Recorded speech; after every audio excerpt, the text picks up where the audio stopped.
So, thank you very much. I have around 7 questions, which I will love to read out and probably you can answer to it. The first question is from my side. Sir, is it possible to change from master heart to servant heart? It is not easy. When the DNA is programmed to be the master, I try to be a master at home. I try to be a master on my car, in my car. I try to be a master at the workplace. It comes gradually. But when you see that what is the ultimate and the spiritual content and what is the ultimately what is good for me and my loved ones, that elevation, that graduation, that changeover is an imperative. And I'm sure somebody as spiritual as you, Dominic, I think this question was redundant. You're asking it for the sake of asking it. You already have a huge, huge servant's heart in you. So thank you. The second question from Anand Krishnamurthy. What changes do you see in the education system now that there are rules like social distancing, etc.? These may be necessary for next 1 to 2 years, even if the vaccine are ready in the next few months. Anandji, namaskar. A very great question, and which the best brains in the country are obsessed and working on it. Online education is a blessing, but this blessing is very limited. When we come to technical subjects like science, biology, and other subjects that are complex like mathematics, perhaps online teaching and online classes have a limitation. How do we handle practicals? And you were very optimistic when you said, Mr. Anandji, that the vaccine may come, but the vaccine may come, perhaps we sitting here, maybe are lucky, maybe we get it in the first 90 days. But the last man in this country is going to get it after 4 years. This is what the mathematicians and what the experts in the medical and health department say. The last man is going to get it after 4 years. So the problem is not easy. We are working on it. Virtual practical classes, online classes, and the FAQs frequently ask questions in respect of the technical subjects. But personally speaking, I've tried both the platform on multiple platforms. There is no substitute for face-to-face classes, the emotional support and the distraction of the child and the student when he is working on screen. Therefore, the earlier we revert to the age-old social distancing classes, we are not able to take it, as I'd explained to Mr. Ravi Shankar and Dominic, that we have an assigned medical college with us. We already have COVID patients in isolation there. We cannot afford to have our students and faculty in the university till the time if this facility is being used as an isolation station. Therefore, when the things are safe, the first priority is the safety of our students and the faculty. The second is to have face-to-face interaction, but with the due health, hygiene, social distancing, and other precautions to be taken. That may take a little time, but I'm sure in 6 months' time, we have to have classes. So I have a question from Sajid Raja from Dubai. He's asking, can you request Dr. Vikram Singh to recite the Sanskrit sloka again, please? He missed it. So he doesn't want English translation, want a Sanskrit slogan. Thank you, Mr. Raja. I'm happy that you like the shloka. Utsah sampanne,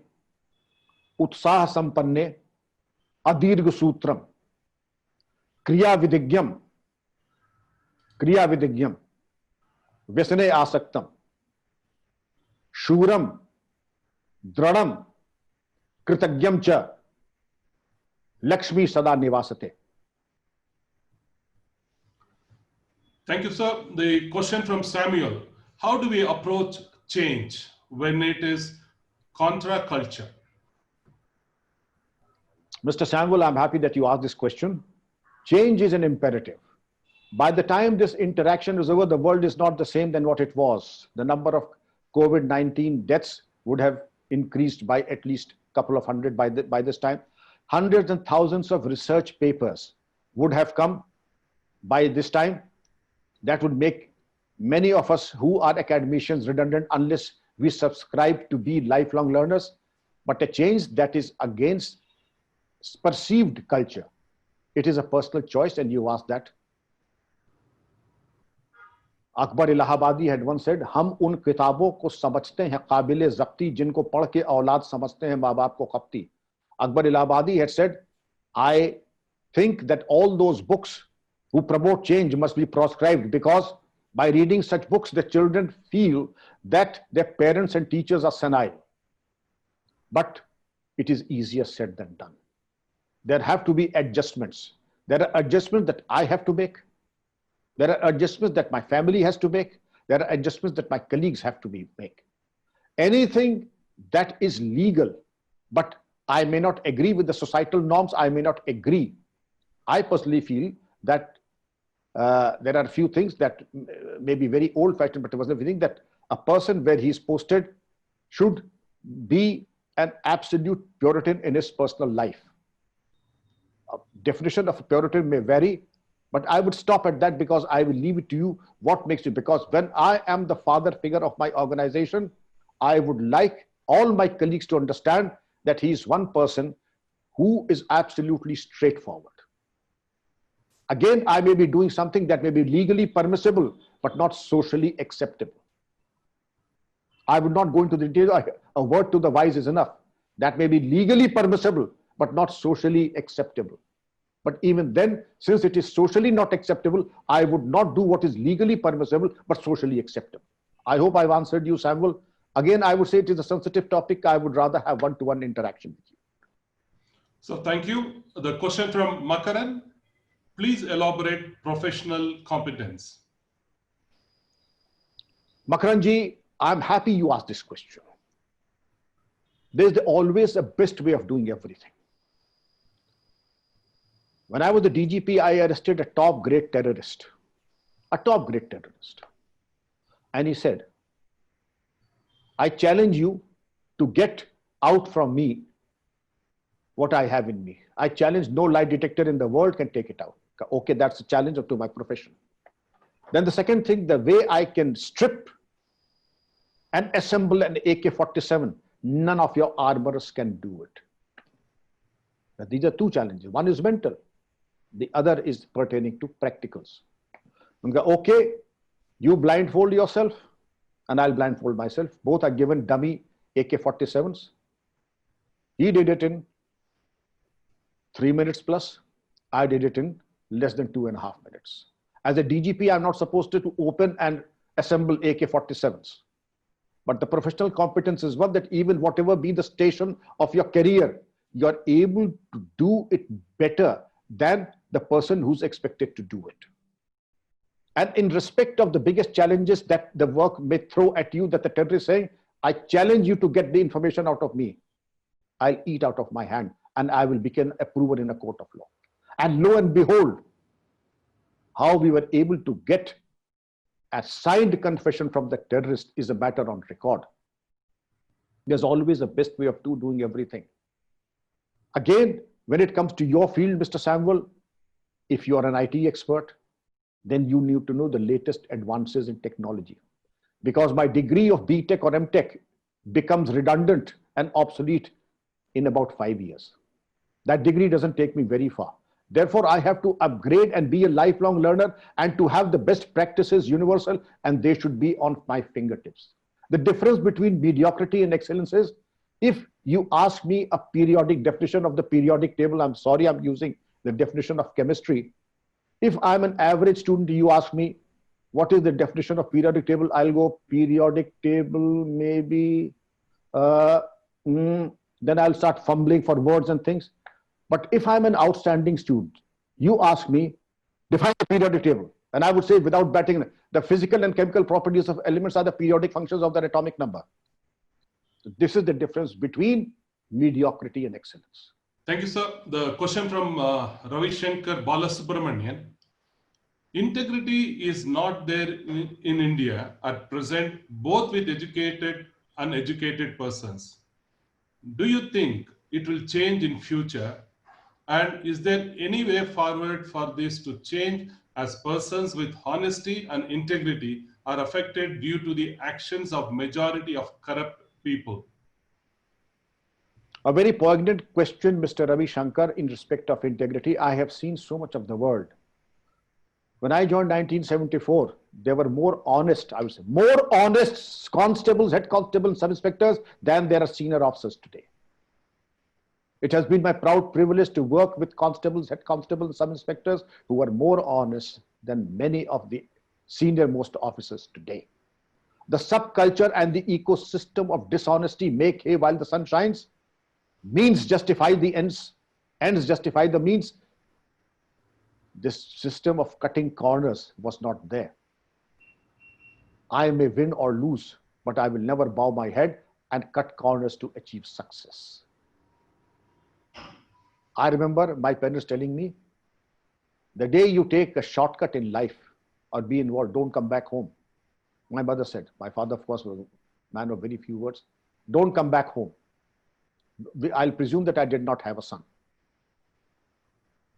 But the ecosystem in which I have worked with topmost politicians, those politicians were those who did not switch on their ACs and fans because it was public money, who did not make phone calls on Sundays because they said that the rate is twice as much. I will make a phone call only on Sunday because the rate is half. I will not make a personal phone call on a working day because the rates are double.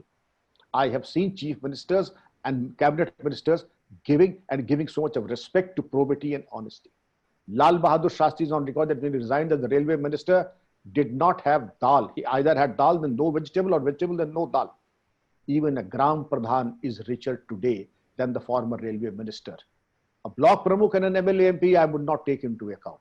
I would not take into account. Because they are millionaires and millionaires by any standards. But yes, it is a shocking state of affairs. The level and the scale of mental and financial dishonesty is such, it is unheard of. There was a minister in Chaudhry Charan Singh's government who was a philanderer and a womanizer. And he dismissed, Chaudhry Charan Singh dismissed him from his cabinet. If you know, but he is a person of loose morals. As a minister, he is very competent. You know what Chaudhry Charan Singh said? One who is not or cannot be true to his own wife cannot be true to the nation also. A person who has loose morals is a person of loose character, and a person of loose character cannot be true to the cause of the nation and society. He cannot be a part of my cabinet. So this is the level of integrity that I was privy to myself, not second hand. And today when I see that nothing shocks and surprises me any longer, well, the less said the better, but I'm an optimist, and I think there are vibrant people like you, Mr. Dominic, Mr. Ravi Shankarji, who I see light at the end of the tunnel. It is an uphill task, but we need to have the current level of leadership also telling us that there is zero tolerance to dishonest practices. Thank you, sir. The question from Narsimhan. Do you believe that administrators in our country should be educated about the factor of emotional quotient in decision making? Absolutely. The days of feudal and being the lord and master are long over, Mr. Narsimhan. If you're not emotional, if you don't have a servant's heart, if you don't see the tears of the people whom you're supposed to serve, not rule.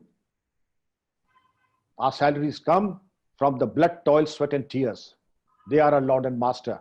And if we do not have an emotional link with that, if we do not have an emotional connect with them, then I think we have failed in our duty. Our duty is to be with them through thick and thin. And I have known district magistrates and superintendents of police who have contributed more than 50% of their salary to the migrant laborers and their families, so that even at the cost of being impoverished, I asked one officer, because the wife complained, sir, my husband is contributing 90% of the salary for this cause. What will happen? I asked the officer, charity begins at home. How long do you think will this charity go on? You know the reply? Sir, till the time I become one of them, I will continue to give them. I salute such officers. I salute their families and I salute their parents. Yes, without the emotional connect, administration, a good administration, a vibrant administration cannot happen. So, thank you. There's a question from student. He didn't want to mention his name. Probably he must be from your university. He says, how to stay motivated to study online for engineering semester during lockdown and cover whole syllabus in weeks' time? It's a mixed question. It has to have a mixed answer. My dear son, I wish you all the very best. In today's time, to have a student participating in a webinar is nothing short of a miracle. And I compliment all such students who have joined webinars, because you are already on the right track. You have all the ingredients of a winner to be with the right kind of people in the right society and see what builds you up, what makes you a better student, a better seeker of knowledge. Be a part and privy to the best webinars, best online classes, and have a problems register. Because somebody told me when I was studying, have a problem register, because engineering is a professional branch and all subjects and all concepts that are not clear, jot them down topic wise. And when you have the time, take time from your teacher, from the person who is the nodal officer of your subject. And even if it takes you a couple of hours, 5 hours, 7 hours, maybe 8 hours, get those doubts removed. Because if the concept is there, learning becomes a cakewalk and becomes easy.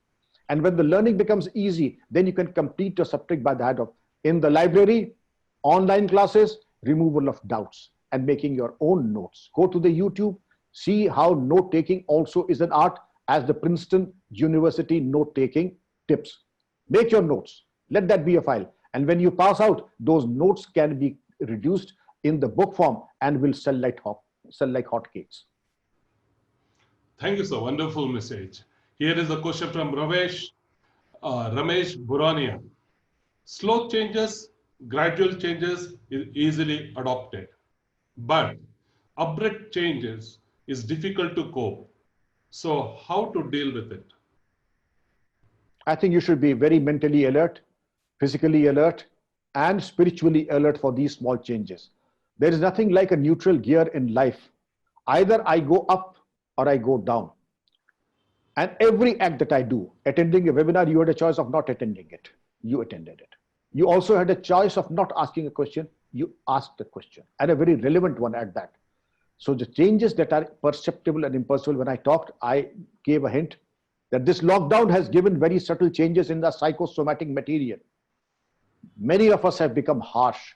Many of us have become demanding. Many of us have become so demanding that it is unrealistic and on the verge of tyranny. These are subtle and small changes.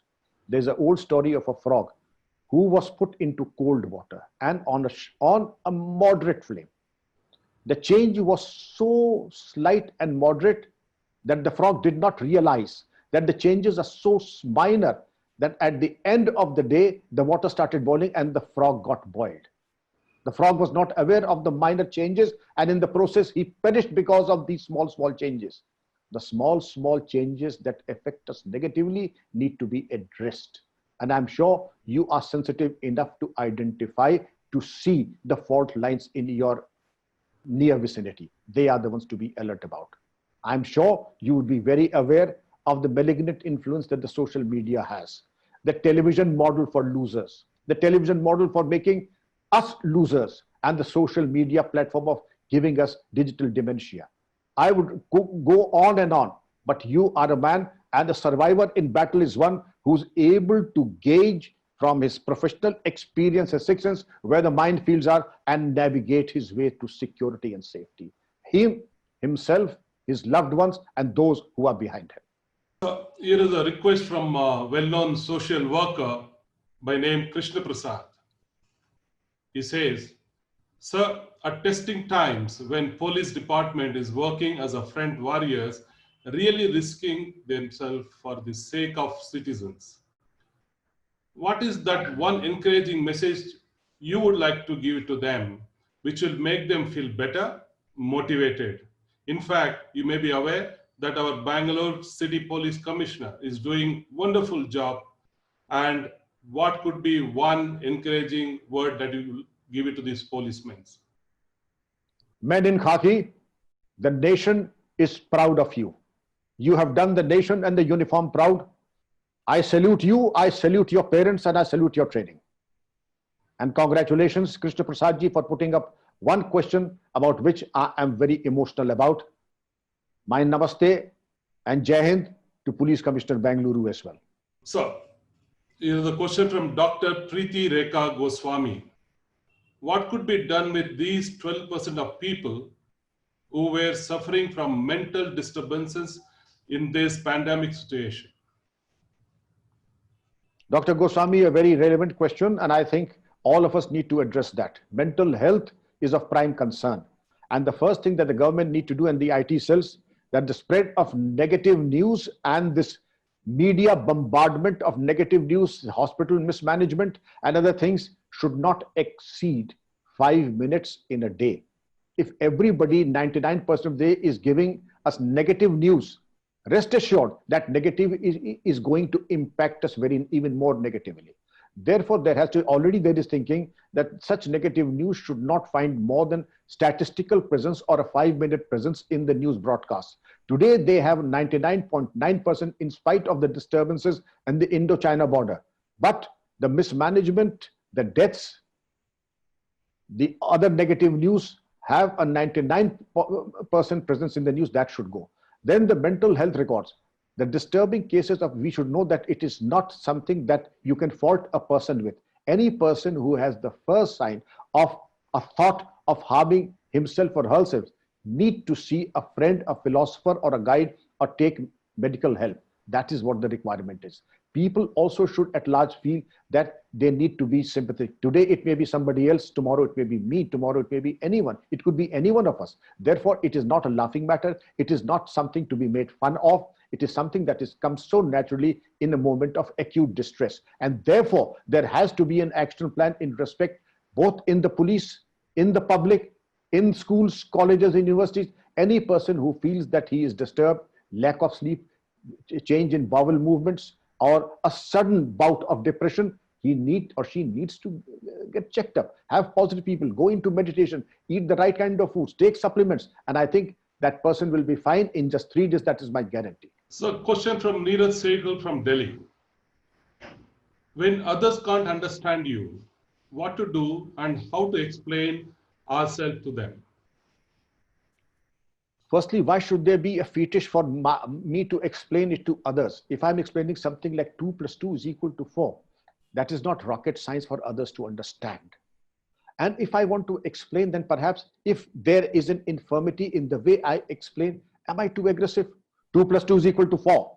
No. 1 + 1 + 1 + 1 is equal to 4. Am I abrasive? Am I rude? Am I aggressive? Am I speaking in Greek and Latin? See if there is anything that I can do to help the other person understand me. Let us see where the infirmity is, where the choking is, and address the choking part. 99% of time, what I see is that every time I start cleaning the mirror, I clean the mirror, I find that I should have first cleaned up my face first, because the dust was on my face, not on the mirror. So the question from Naresh Sharma. Shouldn't we think about cut-off virus chain in our country? I think better to have control over it rather than waiting to see where it will end. Providing medical facility, even 25% of population is not possible. I look at it much achievable rather than depending on our medical infrastructure. Very good question, Mr. Sharma. And I think the best brains are already working on this. There's a multi-pronged strategy to address this problem: getting the vaccines, medication, improving the hospital bed situation, ventilators, and also what you said, the strategy is in a very incipient stage. Whether it will work out or whether it will work out in the foreseeable future is a matter of debate and concern. But yes, the best brains in the country and the world over are working on it. But as of now, I don't think there is any convincing or any plausible progress that has been made which can be replicated. So I'll just read this question very slowly, because I'm finding it difficult to read out. But anyway, this question from BM Channa. He says, as you said, change is the only constant, and I also believe that change before the change with change, and change after the change. But still, despite of all our effort, sometimes we feel difficult to adopt and absorb this change. So how to come out of this dilemma? First of all, that with the very fact that you have identified the problem, Mr. Channa, that you are already on the road. There are no options.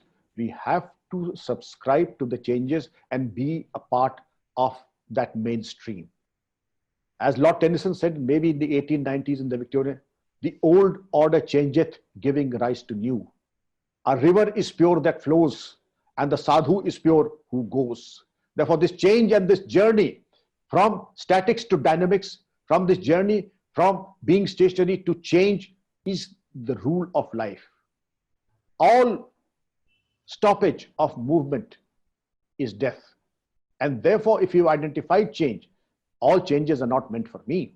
All changes are not meant for all of us. But amongst all the changes, there are changes which we have to adapt to. There are changes that we have to subscribe to. There are changes on which we can be passive to.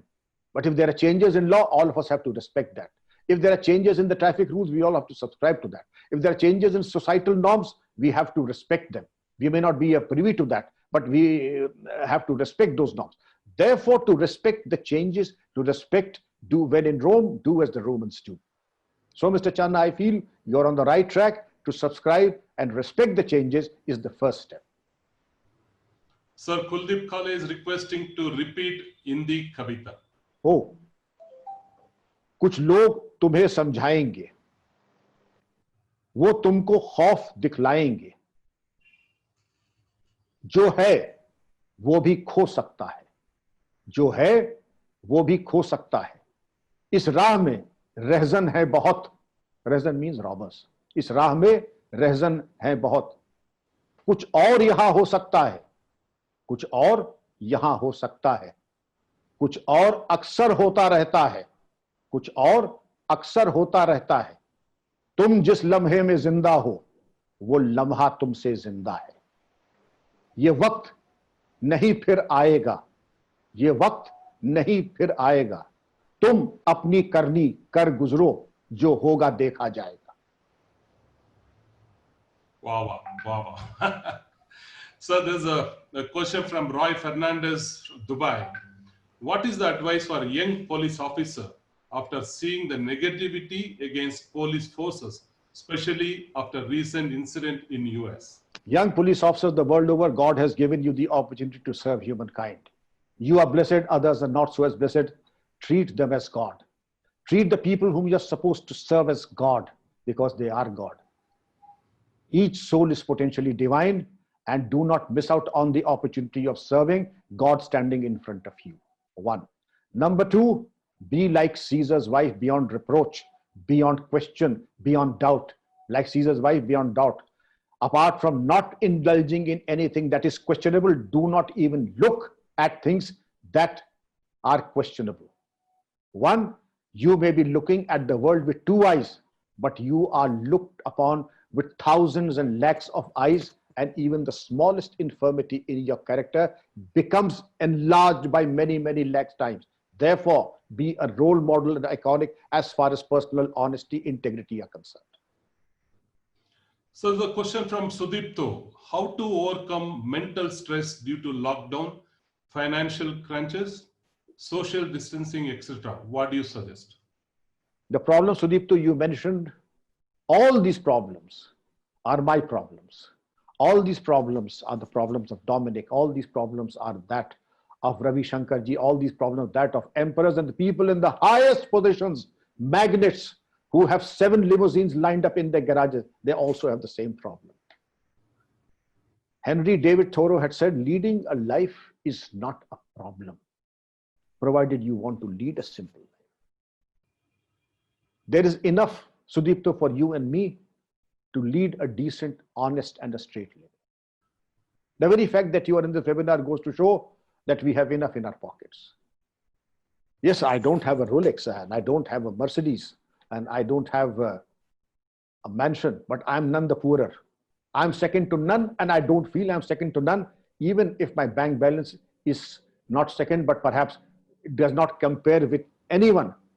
But I feel that I am the Lord and Master, because my wants are limited, my mind is under control, and I have no wants. I've reduced my wants to a level where whatever my earnings are, I can adjust, I can meet out those requirements, and there's a surplus for charity left also. Sudipto, this is the choice that you have to make. Become a minimalist. So, question from Arun Kumar. Yes. People generally do not prefer change, but actually we need to do henceforth. Other than teachers who can we depend upon? Arun Kumar ji, it is a personal choice and question. There are those who feel that trust everyone unless you prove otherwise, and there are those who feel don't trust others till they prove otherwise. I would say that when there's a couplet, तुम दिल में एक बार मोहब्बत तो लेके निकलो, तुम दिल में एक बार मोहब्बत तो लेके निकलो, रास्ते में तुम्हें कोई दुश्मन न मिलेगा.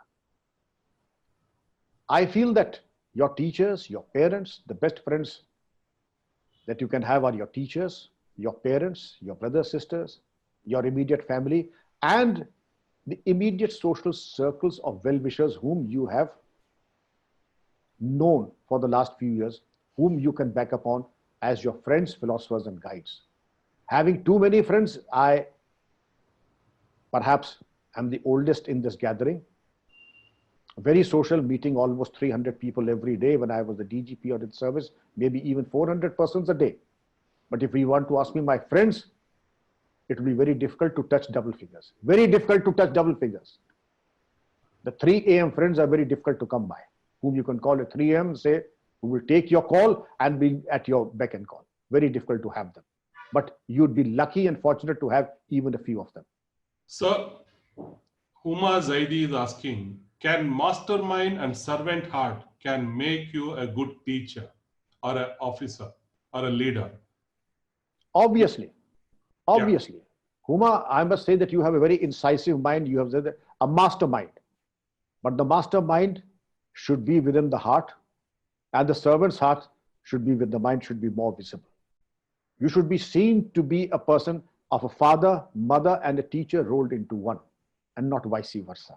The master heart has to be there, because if as Napoleon again had said, if I have the impression or I have the reputation of being a grandfather, I would be loved but not respected. To have love and respect both, as Huma had said, to have the master's mind and the servant's heart. And that will make it an ideal recipe to be a good teacher, a good administrator. Sir, we have a question from Major Kinley, who is the security and fire head of Bhutan. He's asking, there is no substitute to integrity. How to induce to the present and future generation? Major Kinley, Jai Hind. A very good question, because topmost integrity and zero tolerance should be our topmost priorities.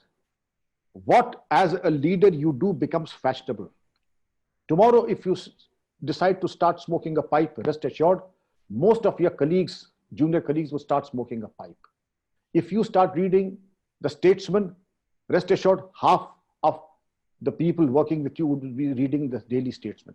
What you do becomes fashionable in your organization. So if I say that I place the topmost priority to integrity and honesty, and there'd be zero tolerance to misdemeanors, and there'd be zero tolerance to any transgressions of integrity, I'm sure you have done your job. It is not that we do a token service, lip service, and symbolism on the Integrity Week or the Vigilance Week that we celebrate every year. That is just tokenism. We reward the person who's reputed to be most honest, who has given the best example of best practices of integrity, who has displayed a good investigation, good security. By not siding with the corrupt and the dishonest, they need to be honored. And those who have not done as per your norms, as per your lofty standards, they have to be dealt with otherwise. So, question from Naresh Sharma. Sir, our countrymen are more positive, enthusiastic, and emotional compared to other parts of the world. Only we need government initiative and integrated plan to achieve the cutoff to the virus chain. It will put us on driver's seat. Some European countries have achieved, and now they will be on much better position to deal with it. What a wonderful thought, Naresh ji. I must compliment you. When I was a teenager, there was a song. हम पेट भरे दो रोटी में और खुश हैं एक लंगोटी में.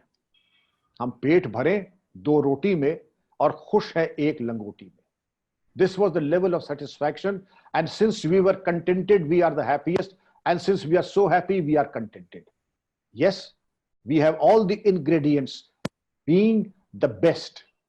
But somewhere down the line, the misplaced ambition, the neurotic consumerism, the market forces of economics do not take us to our rightful place. And now, this is the time to reach for the stars and do what we can do, what we have done in the past, and that explains our cohesiveness as a nation. Yes, a great workable idea.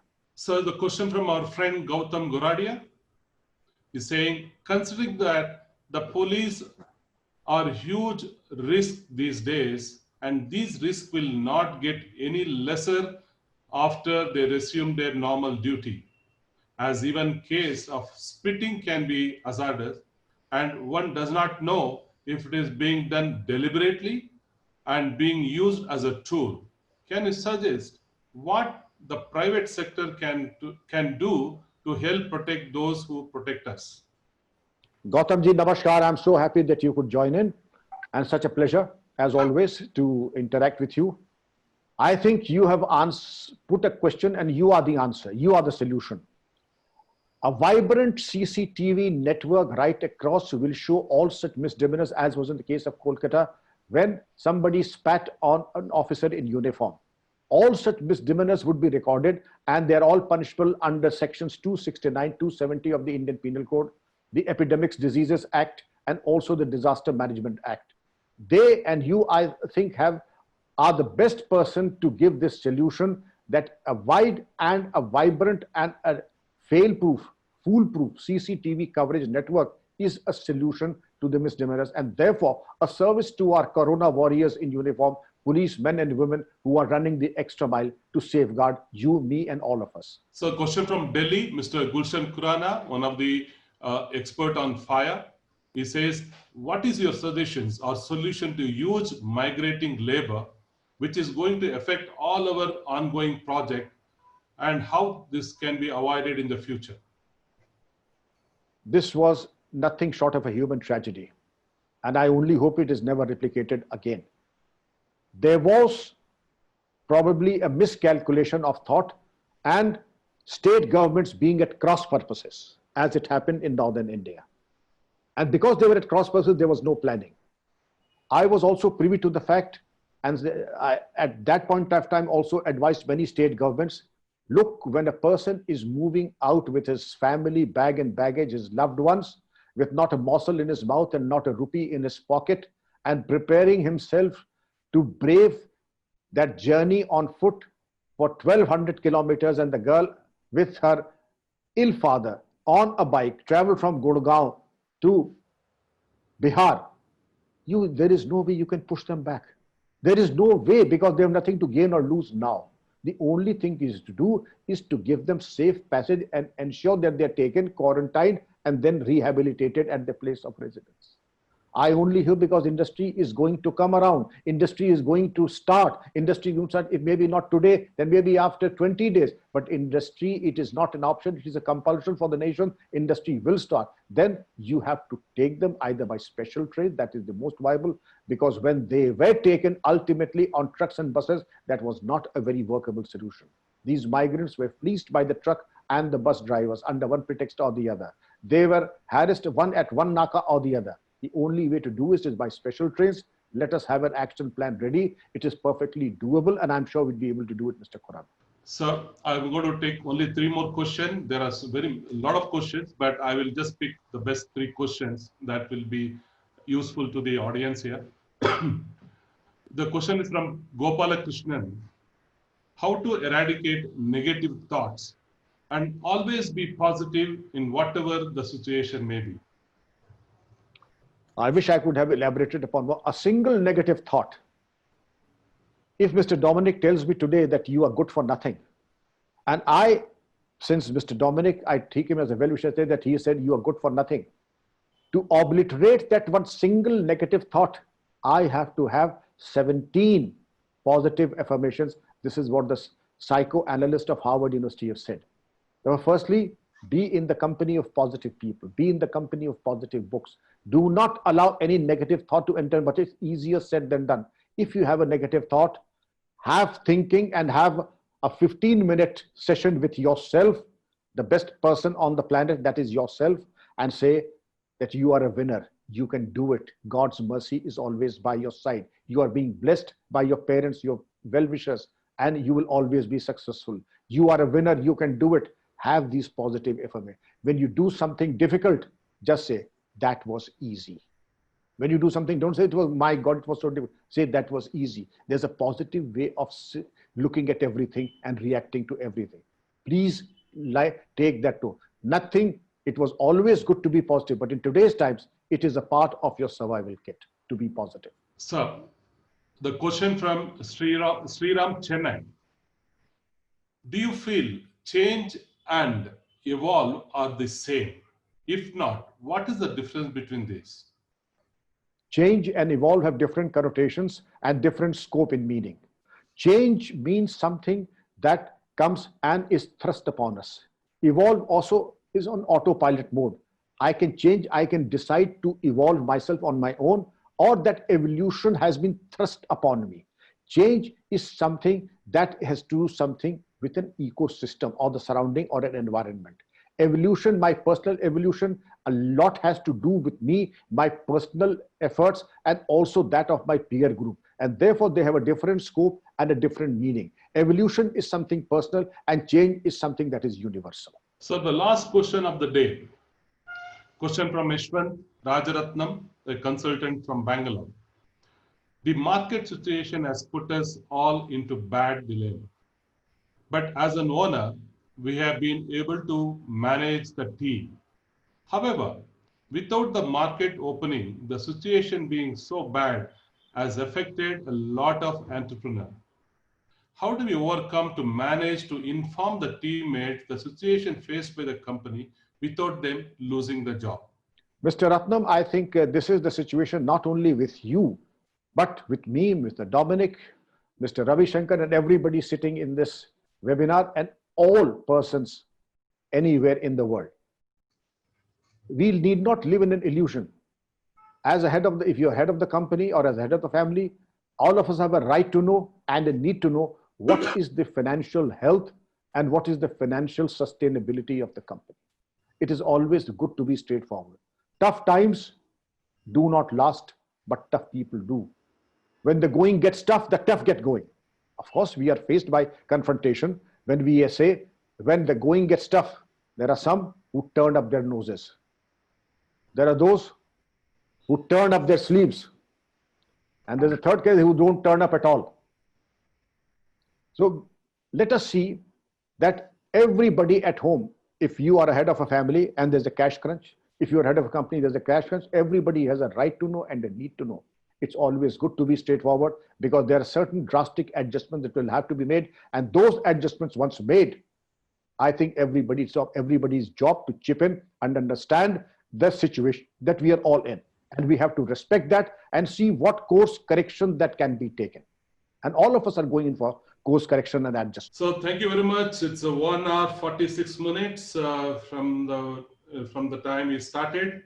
And I could see a lot of chat box. There are some are in Hindi. I think only Ravi can read out those.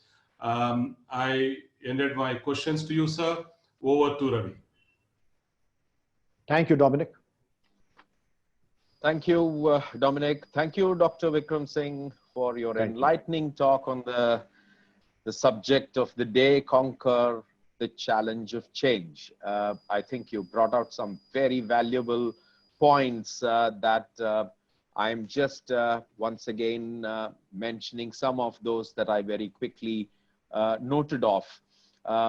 Who can be an all-time winner? You mentioned that a person who is enthusiastic, who is professionally competent, who stays away from addiction, somebody who is brave, somebody who is stoic, and above all, somebody who is grateful is the person who will always succeed in life. You also spoke of digital dementia. I think that's something that has today arrived out of the digital addiction that we all have, and it is very important for us to have a digital detox and stay away from especially the WhatsApp University information that keeps coming on to us. You stressed on the importance and being minimalistic. So these are some very valuable points that you brought out. And you stressed upon the fact that you must, or one must have a servant's heart. That is an attitude that we must inculcate. And I guess that comes from the basic aspect of, I think we must thank Uma, who also brought out another point. And you did mention that mastermind and a servant's heart are two wonderful combinations. You spoke of action flexibility, positive framework. We all must train our minds to be positive. Even if we were to achieve very tough tasks, we must say to ourselves that it was very easy and it was simple and not a problem, and I did it without any issues. That's the way how we can train our mind to remain positive. Thank you there. Meditation and prayer, you mentioned, depending upon each one's faith, is a very important ingredient for someone to stay senile, confident, and probably help in their achievement on all the points that you brought out, sir. Self-confidence is yet another one. And I think I must thank the participants for the lovely questions that they posed. Yes, yes. Some very, very good questions that let us have the opportunity to listen to Dr. Singh more, and with his clarity that he spoke and answered to those questions. Thank you once again, Dr. Singh, for those lovely answers to all those, and patient answers to all those questions. I think it is my duty to apologize to all those people whose questions we probably were unable to take. Our sincere apologies for not being able to do that, for paucity of time. And I assure you that we will have hopefully another opportunity and another interface with Dr. Singh, where we will have more questions and we will have more answers that will help us in our life. A very, very important point that Dr. Vikram Singh brought out was the Princeton University note-taking tips. I have personally made a note of it, which one can watch on YouTube and learn the art of taking notes. He also mentioned that these notes do not just help you in your life, but these notes can be given to others who probably can get benefit and advantage out of the time that you have invested in a program or in your studies or in your whatever act of knowledge gaining that one has embarked in. Thank you very much, Dr. Singh, once again. I thank Blue and Gray. I thank Dominic for this wonderful program and of bringing Dr. Vikram. Thank you for the opportunity to have the honor of actually introducing Dr. Vikram Singh. Thank you very much. Wish you all a very good day. Cheers. So thank you so much, Ravi Shankarji, Dominic. It was a privilege and a pleasure to be a part of this wonderful gathering. Thank you. Thank you very much, sir. I will look forward to see you all on Celebrating Life on 2nd July. So we'll come back with more details. Celebrating Life on 2nd July. Thank you very much. Thank you. Thank you ever so much. Thank you. Cheers. Bye-bye. Cheers. Bye-bye. Bye-bye.